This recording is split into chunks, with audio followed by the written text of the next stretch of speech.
Evertonians are clearly looking forward to the future right now, with a state-of-the-art, world-class stadium at Bramley-Moore Dock set to become Everton's home later this year.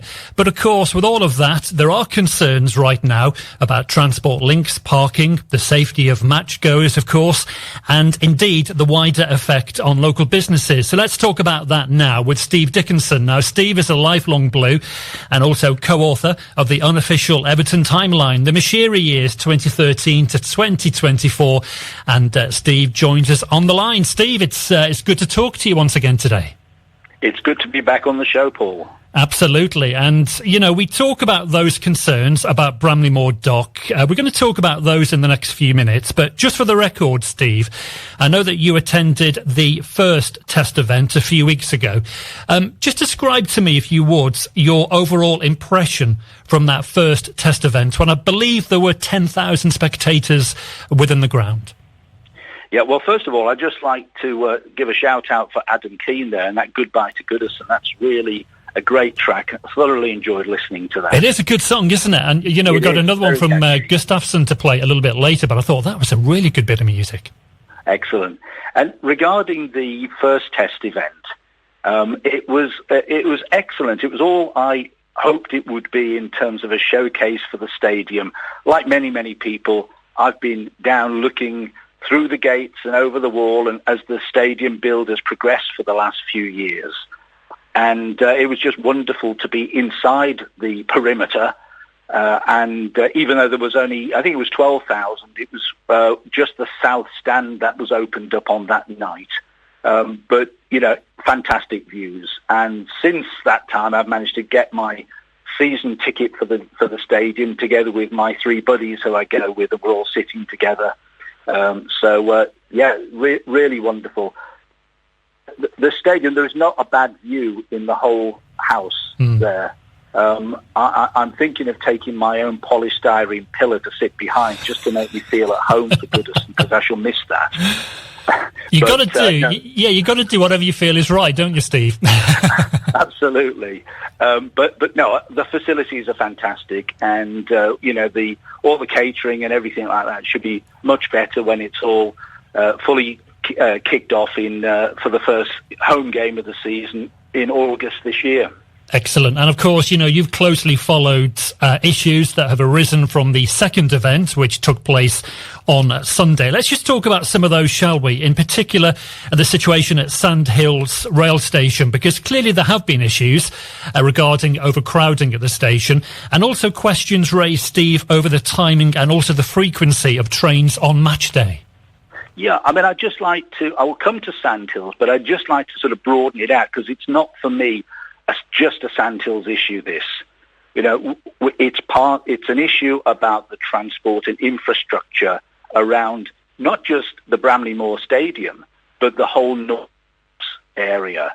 And that, of course, was very much sold to everybody, that the new stadium will be part of that overall redevelopment. And I think we're going to come on to that a little bit later.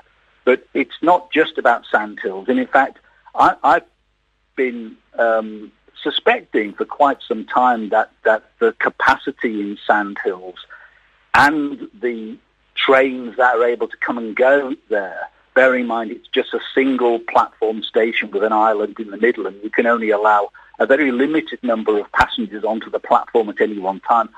I've been assuming that capacity would be.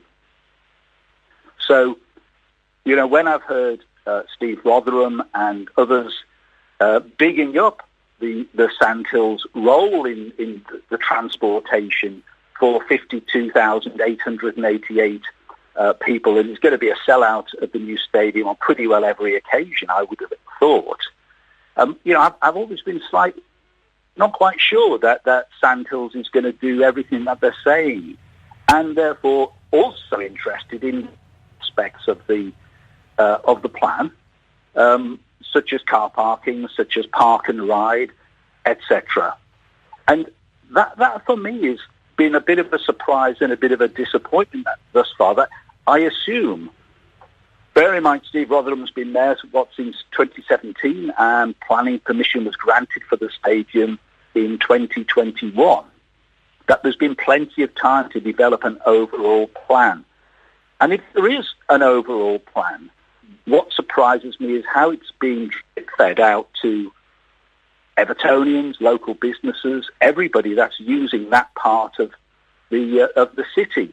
And the way it's kind of rocked around a little bit, like before the first test event, you'll remember, Paul, that the council put a parking embargo over a 30-minute walk around the whole of the stadium.